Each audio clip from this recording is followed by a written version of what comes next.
In my journey to connect the dots and find the truth in the evidence from our distant past, I was able to draw some conclusions. The past is not what we were taught in school. Whatever does not fit the official story is hidden. Theories accepted by academia were proven wrong by those who seek truth without care for personal gain. There are common threads of knowledge pointing to a single source from which information spread in the distant past.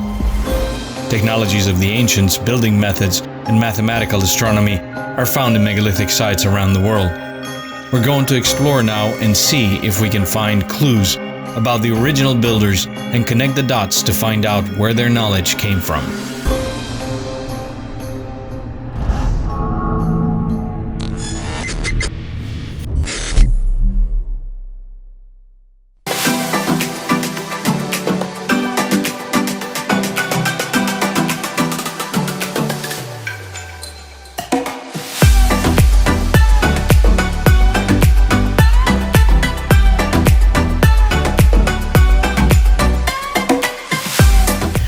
Beautiful island of Menorca in Spain, and tomorrow morning we're going to go see some very interesting sights.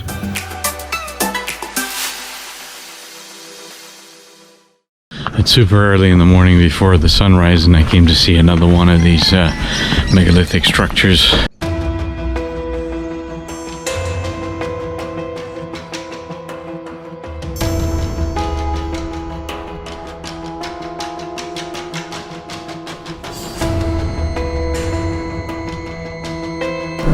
This whole complex seems to be arranged in the cardinal points. It's quite amazing to be up here. It's an impressive sight, my first one from the island. I'm looking forward to see the next ones.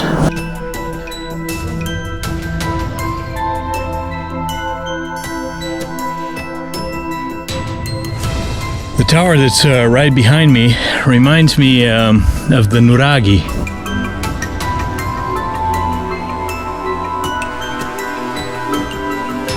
Just check out the massive size of this thing.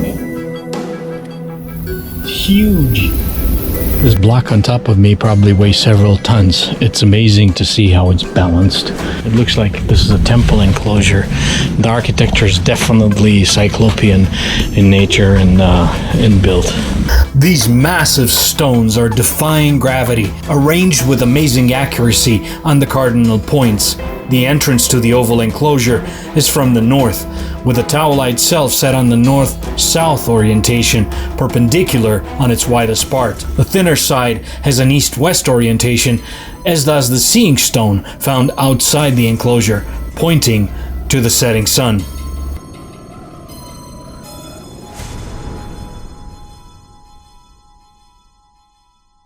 There are 13 taulas on Menorca, part of 35 megalithic constructions. We find massive circular towers of stone with no mortar, strikingly similar to the Nuraghi in Sardinia. The T-shaped taulas are found in oval enclosures. The building technique is cyclopean in nature. All these point to similarities with another, more ancient site, Göbekli Tepe, found in Turkey. The astronomical orientation, the T-shaped central pillars, the oval enclosures, connect the sites, with Göbekli Tepe being the older. Here again, just like with the pyramids, we see knowledge encoded in structures that came from the same area of the world, the Middle East. Who were the builders, and where does their knowledge come from? In Menorca, the local legends state that the taulas were tables of giants who built the temples and the towers. In Sardinia, the locals speak even today of bones of giants found in the Nuraghi, bones that disappear as soon as the Catholic Church found out about them.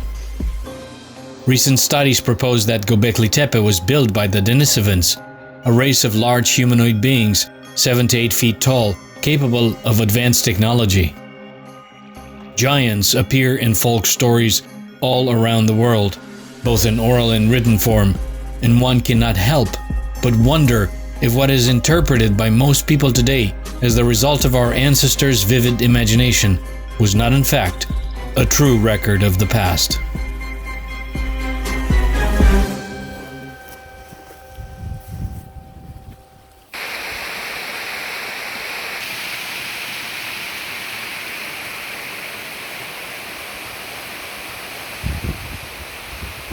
Petroglyphs we're about to see are close to Trondheim, the old capital of Norway. Facing the sun and overseeing this valley, these carvings have been here since 1700 before Christ. The most recent ones 500 before Christ, which makes it over a millennia of records in stone. What I'm hoping to see is not just the regular carvings of ships and solar symbols, but a most peculiar formation of 13 figures, 13 men, 13 warriors that tell a very different story.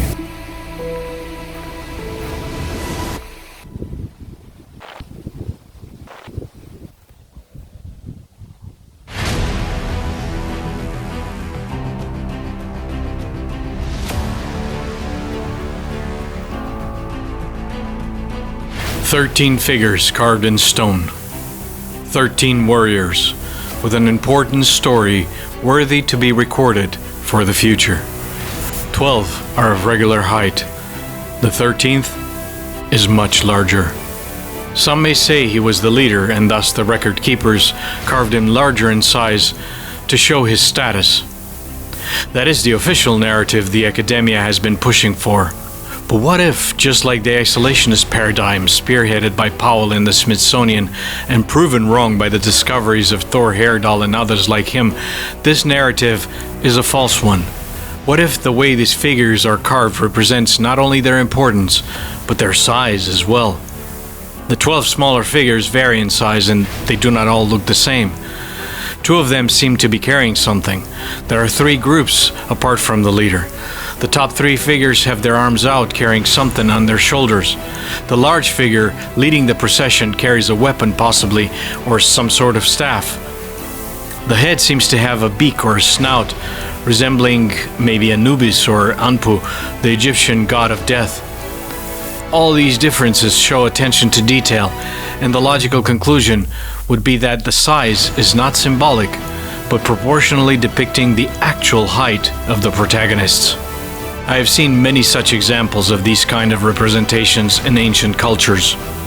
Gods, kings, and heroes appear larger than regular humans. The explanation given is always that the size shows their importance, but here too the attention to detail seems to point to a different interpretation. The ancient records and writing also attest to these characters as being of a much larger stature than regular men. It seems that our cognitive dissonance, created by the continuous repetition by the mainstream academia of certain accepted assumptions, has blinded us from seeing the truth in front of our eyes. There were other beings in our past, some giant in size, and what we call myth and legend may just actually be a fairly accurate historical record.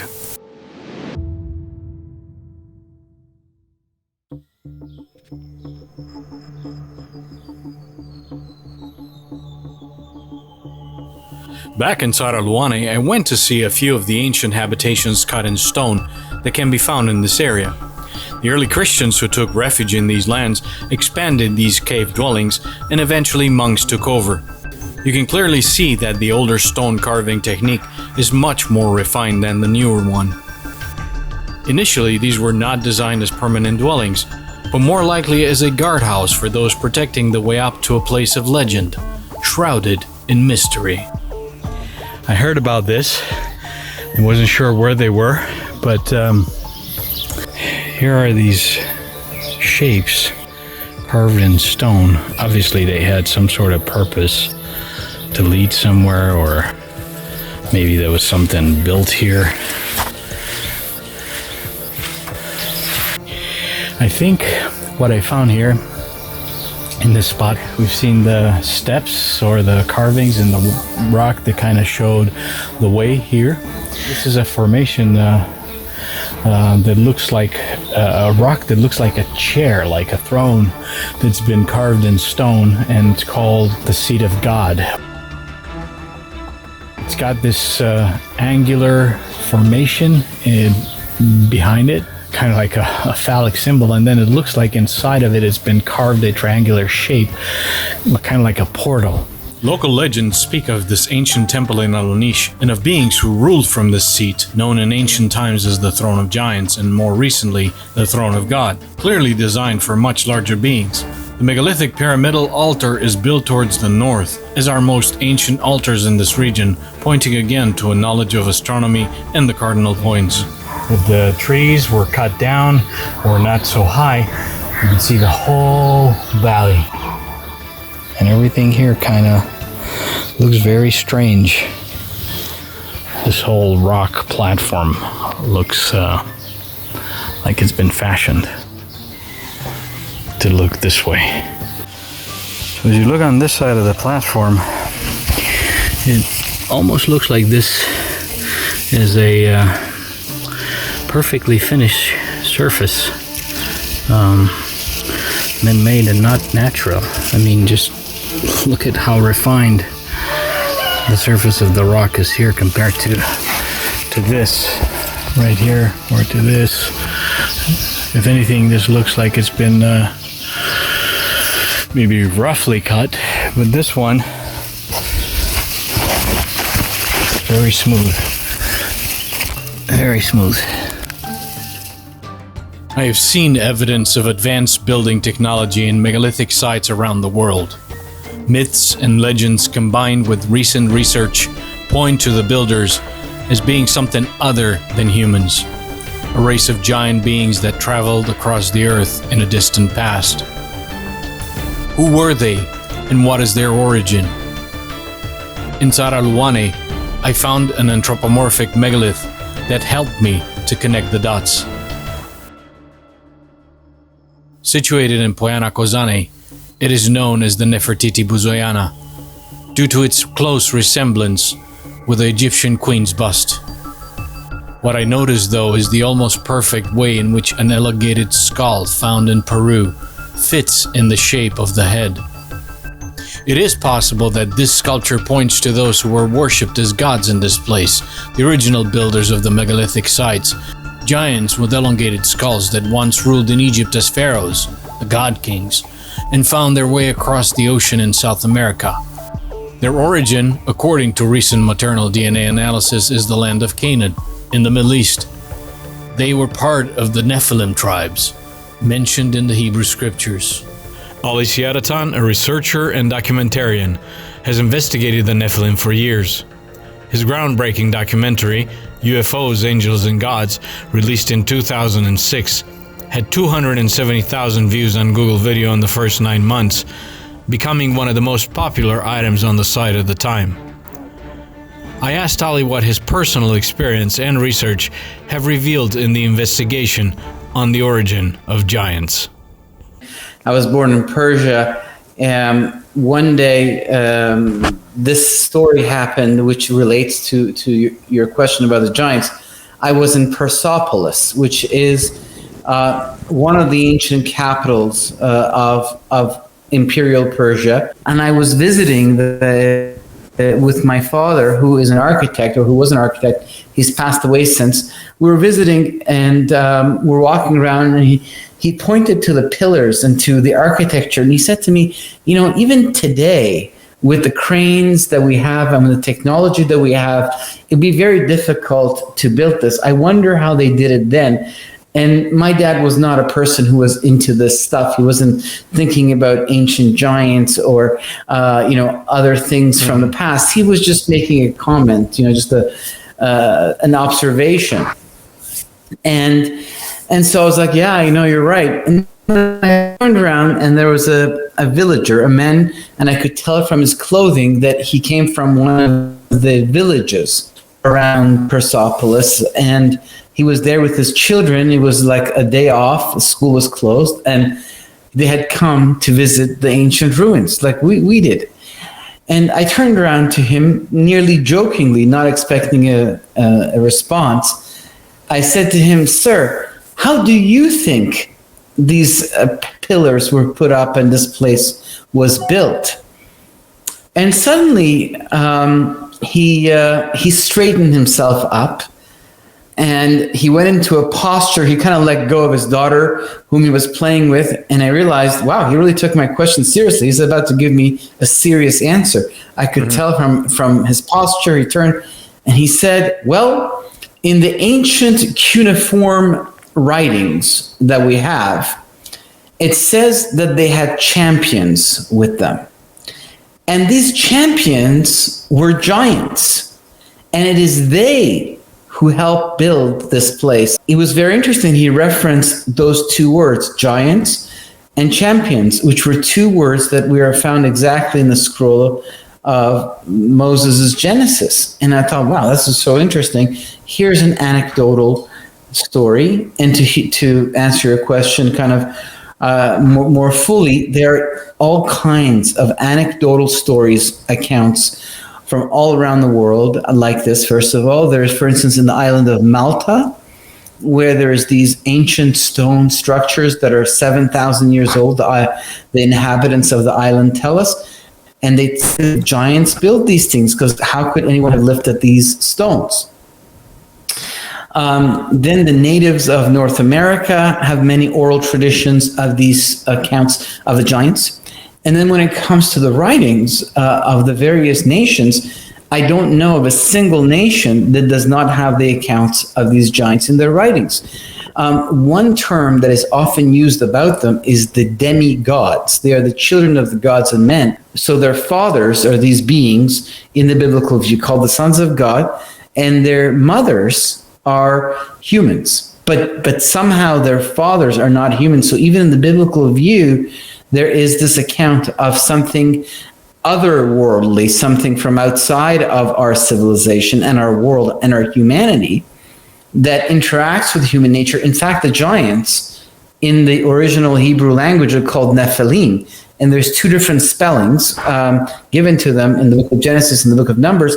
But in the book of Genesis, the root of the word is nephal, which comes from the root of fallen, like something has fallen, from heaven to earth. So it maybe points us in a certain direction. The direction is up, the sky, the heavens, the universe. Ali is just one of many researchers that reached the conclusion that the giants were real. A hybrid race resulted from the mixing of human women and beings of another kind. Ancient Hebrew scripture points to the existence of other beings in the heavens, and in the light of recent developments, one cannot help but wonder, are the gods of all religions aliens? I find another question, though, to be even more interesting. What if the aliens are gods?